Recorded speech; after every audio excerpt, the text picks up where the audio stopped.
Hey guys, this is Kasim from Game Previews, and today we're going to talk about how Pokemon Go could be connected to the two main series games, Pokemon Sun and Moon, coming out this fall. So let's talk about why I think they're connected in the first place. So the first thing is that Pokemon Sun and Moon follow the theme of things that are in our solar system. So obviously Pokemon Sun is all about the sun, Pokemon Moon is all about the moon, and I think Pokemon Go represents the Earth. So I think they're connected in that way. So that's the first thing. And you actually notice in the logos, they're actually pretty similar in design. You can see semicircles in all of them representing their respective objects within our solar system. So that's the first thing. So now the second thing has to do with crystals. Now on the American versions of Pokemon Sun and Moon, you don't really see crystals on the logo anywhere, but when you go to the Japanese version, there are two crystals, one on each logo, right in the middle. Recently we saw some gameplay with Pokemon Go and we saw this little thing where it said crystals. We're still trying to figure out what exactly that means, but I think crystals will play a role in both the main series games and obviously in Pokemon Go. So this leads me to believe that this might mean that they are connected in some way. So how are they connected then? Let's figure that out. So if you haven't seen my last video, the guy who leaked the gameplay footage actually talked about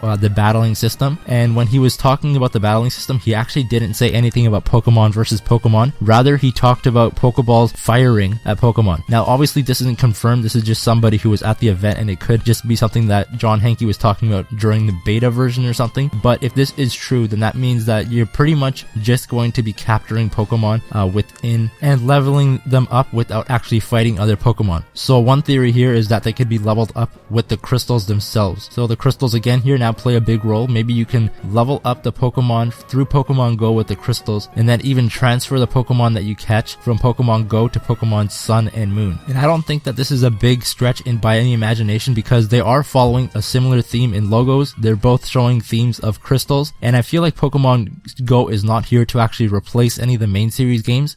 So it could mean that Pokemon Go is just here for people to capture Pokemon whenever they're on the go with the mobile phone. And if they do have the main series game, it's sort of like an added feature where you can transfer those Pokemon to the main series games. Now I'm still hopeful for battling systems. I don't think that Pokemon Go would be perfect without it, and I think that they can still add a battling system without replacing the main series games, because the main series game still has a lot of other things that it has going for it. So I'm still hopeful for a battling system, but this is just one theory. We'll know more soon because the beta will be coming out by the end of March. But if you guys enjoyed this theory nonetheless, then please give me a thumbs up, and if you guys are new here, please consider subscribing, and if you guys are into Pokemon Go and gaming news in general, then subscribe as well, and I will see you guys in the next one. Alright guys, thanks, bye.